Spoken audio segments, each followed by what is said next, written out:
Welcome back, students. In this lecture, I will be talking about how the sales transactions are recorded under the perpetual inventory system.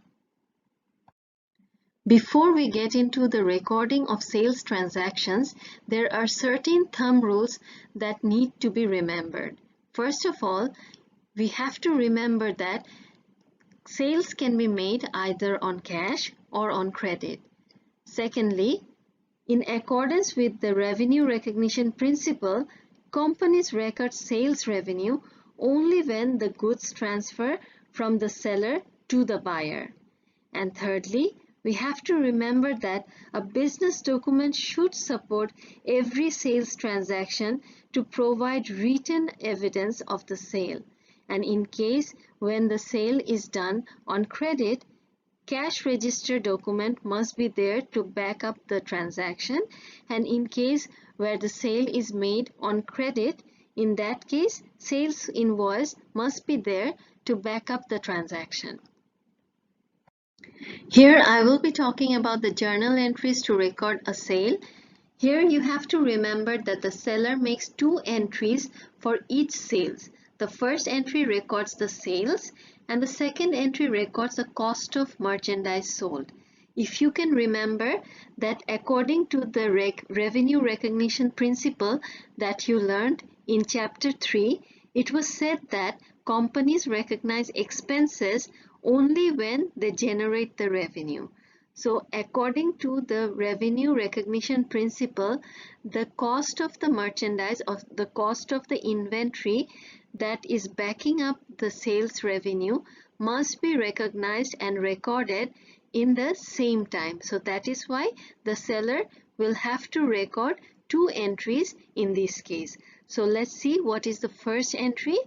In the first entry, cash or accounts receivable is debited and sales revenue is credited. It's just because as the seller has made a sales, so they have received either cash or they have received a right to get the cash at some future point in time. So either cash or accounts receivable must be increased, and because cash and accounts receivables are asset items, when they increase it must be debited.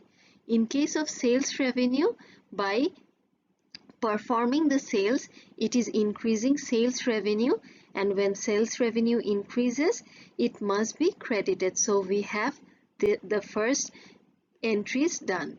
So secondly, we have to look at the second entry, and here we are incurring the cost of goods sold, and when the expense increases we have to debit it. So we are debiting the cost of goods sold here, and since inventory is reducing because this amount of inventory has been sold by the seller, so when inventory account has to be decreased, since it is an asset account, it must be credited. So that is the reason why we are having these two entries against one transaction. Now that we know the two entries that are required for sales transaction, let us consider an example. PW Audio Supply records its May 4 sales for $3,800 to Sox Stereo. And additional information is also given here, which says assume merchandise cost PW Audio Supply $2,400. So given that the cost of the machine is $2,400, and from the previous discussion that we just made, we can understand that in the books of PW Audio Supplies, two entries will be recorded for this transaction. So the first one will be at the selling price to recognize revenue, and the second one will be for cost price to recognize expense. So for the first transaction, let us just consider the first part of the transaction. So here it is said that PW Audio Supply has recorded is May 4 sales for $3,800, and as we know the sales was made on credit. So in the books of PW Audio, accounts receivable will be debited. It's just because right now PW Audio is not receiving the cash, and what he is getting is a right to receive some future amount of payment from SOC Stereo, and that is the reason why its accounts receivable asset is increasing. And as you know, when asset increases we need to debit it, so accounts receivable has been debited here. And since the sales has been made, PW Audio has earned a revenue. So since the revenue was earned, we are crediting sales revenue for $3,800. So the next entry will be for the cost of the supplies that has been sold. So for this case, what we will be doing, what we have just discussed, is that the cost of goods sold must be debited, because now we are recognizing this portion of the cost of goods sold as expense, and as you know, when expense increases we have to debit it, and that is the reason why we have debited cost of goods sold at its cost price of 2,400, and this has been made here. And the next one is the credit entry, which is inventory should be credited, as you know, because this portion of the inventory has been sold, and this portion of the inventory is no longer in the warehouse of PW Audio. So we need to reduce the inventory balance, and in order to do that we have credited the inventory for $2,400, and that is the reason why the entire transaction is cost of goods sold debit, where we have recognized the expense for the amount of inventory that has been sold, and then we have just adjusted the inventory figure, so we have reduced the inventory balance by crediting it by 2,400. Here I will be talking about the sales return and allowances, and as you can understand, this is just the flip side of the purchase return and allowances. So what is a sales return and allowance? It is a contra to revenue account. So what do we mean by that? This means that this account is offsetted against a revenue account in the income statement. A natural question that arises is that why do we need a contra revenue account rather than just debiting the revenue account when we have the sales return and allowances? The answer is the sales return and allowance is a very important figure for the management in order to control the quality of the product, because when you have a large amount of sales return, that means there is something wrong with the quality of the product that you are buying from the supplier, and in this case definitely it is important to have a good look at the revenue figure and the relative sales return figure, and to figure out whether there is any reason to worry about. Here, let's consider an example on sales return and allowances. Let's consider that PW Audio Supply has received a sales return from SOC Stereo for an amount of $300, and the cost of the goods were $140. So here we have to assume that the goods were not defective. So according to this transaction, we will again have to make two entries. The first one will be for the selling price, and the second one will be for the cost price. So here, as you know, as we have just discussed, that sales revenue and allowance is a contra revenue account, so it has to be debited. So we have debited sales return and allowance by $300, and we have credited accounts receivable for $300, and this is because since this portion of the goods were returned to the seller, so this amount will not be received by the seller in the future. So accounts receivable had to be reduced, and as you know, accounts receivable is an asset item, and when asset decreases we will have to credit it. On the other hand, when we are writing down the entry for the cost of the merchandise, first of all, the goods are coming back to the seller, so inventory account has to be increased, and since inventory is an asset, it must be debited by $140, which is the cost of the merchandise. And then we will have to credit cost of goods sold, because since the sales could not be made, so we cannot recognize this portion of the cost, so it has to be reduced. So when expense is reduced, it must be credited. So we have credited cost of goods sold by $140 here. Here, let's consider another scenario where the returned goods were defective and had a scrap value of $50. So here you can see that nothing has changed in the selling price. So we are having the same entry in the first case. So we will have the same entry for the selling price, that is sales return and allowances will be debited for $300, and accounts receivable will be credited for $300.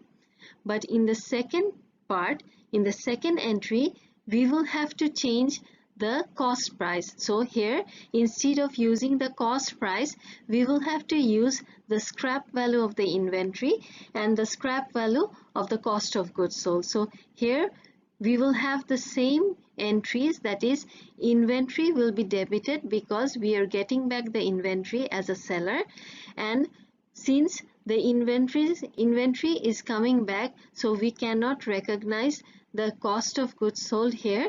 So in both cases we will be using the scrap value. So for the inventory, since the inventory got increased, we will have to debit inventory because it is an asset account, but it will have to be debited for only $50. And in case of cost of goods sold, since we are reducing the cost of goods sold, so it will have to be credited, but now it has to be credited for only $50. Here I will be talking about the sales discount and how it is treated under the perpetual inventory system. As you can understand, sales discount are offered by the seller to promote the prompt payment of balance due. Here you will have to remember that whenever we calculate the sales discount, it has to be based on the net invoice price. So in order to get the net invoice price, we will have to deduct the sales return and allowances from the total invoice price in order to get the net invoice price. So here again, the sales discount is a contra revenue account, which means that this amount is offsetted against the revenue account of the income statement. So here, as you can see, the net sales figure is determined by deducting the sales return and allowance and the sales discount from the total sales revenue figure. So here in our previous example, the total sales revenue was $3,800. From there we had to deduct $300, which was the sales return and allowances, and we again had to deduct the sales discount, which was $70, in order to get the net sales, which was $3,430. Let's consider an example on sales discount.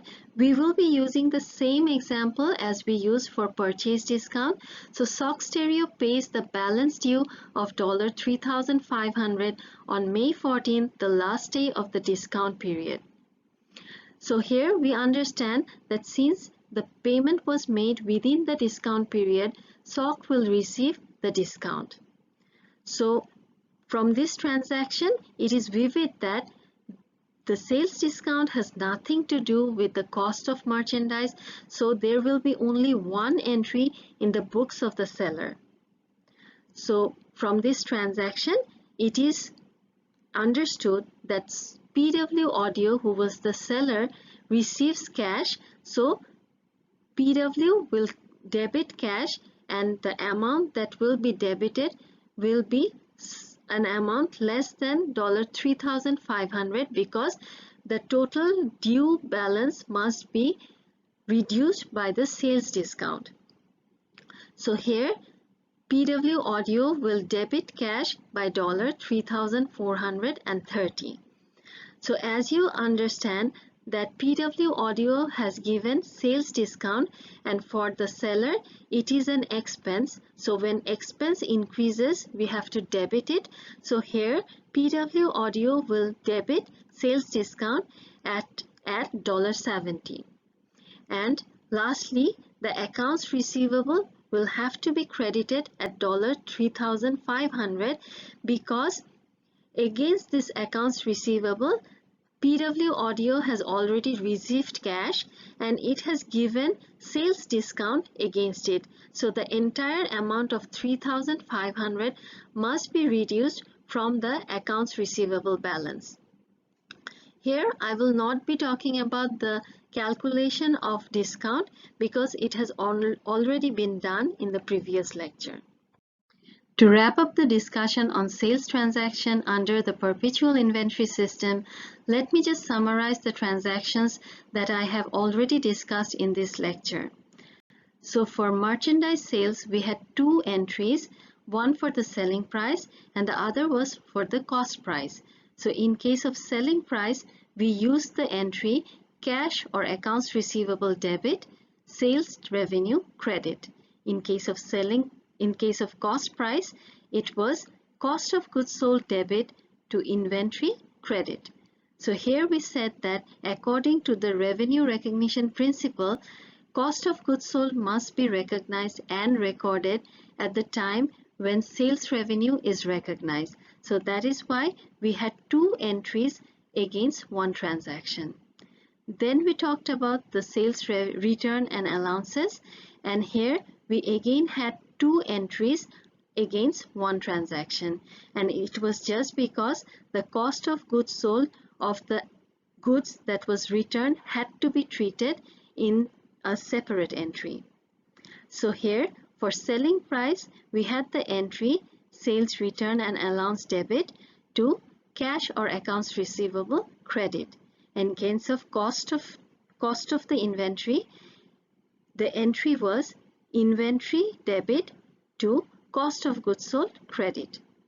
Then we talked about the freight cost. Actually, this point was covered in the lecture under the purchase transactions, and there we said if there is FOB destination, in that case seller will have to pay for the freight cost, and for the seller this cost is an operating expense, and as you know, when the operating expense or any expense increases, it must be debited. So freight out or delivery charge was debited and cash was credited. Lastly, we talked about sales discount, and as you know, sales discount has nothing to do with the cost of the inventory. So here we had only one entry, and in this entry, cash was debited, sales discount was debited, and accounts receivable was credited. So with this, I end my discussion on sales transaction under the perpetual inventory system. I hope it was easy for you, and thank you for your patience.